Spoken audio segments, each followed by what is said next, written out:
సమూయేలు 5వ అధ్యాయం. ఇశ్రాయేలు వారి సకల గోత్రముల వారు హెబ్రోనులో దావీదునొద్దకు వచ్చి, చిత్తగించుము, మేము నీ ఎముకనంటిన వారము, రక్త సంబంధులము. పూర్వకాలమున సౌలు మా మీద రాజయ్యుండగా నీవు ఇశ్రాయేలీయులను నడిపించువాడవై ఉంటివి. అయితే ఇప్పుడు నీవు ఇశ్రాయేలీయులను బట్టి నా జనులను పాలించి వారి మీద అధిపతివై యుందువని యెహోవా నిన్ను గురించి సెలవిచ్చియున్నాడని చెప్పిరి.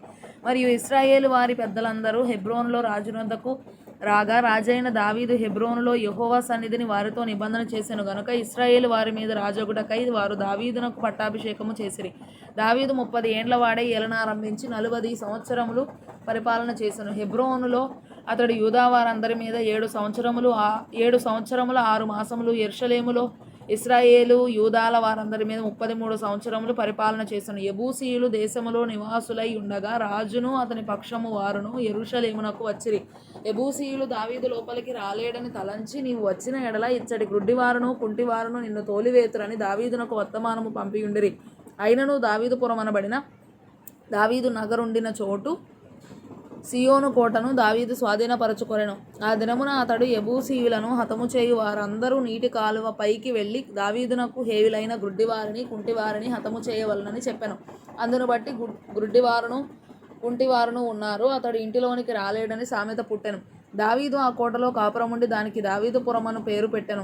మరియు మిల్లో నుండి దిగువకు దావీదు ఒక ప్రాకారమును కట్టించెను. దావీదు అంతకంతకు వర్ధిల్లెను.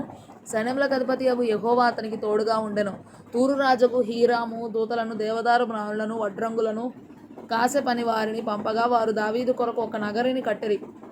ఇశ్రాయేలీయుల మీద యెహోవా తన్ను రాజుగా స్థిరపరచుననియు, ఇశ్రాయేలీయులను బట్టి ఆయన జనుల నిమిత్తము రాజ్యము ప్రబలము చేయుననియు దావీదు గ్రహించెను.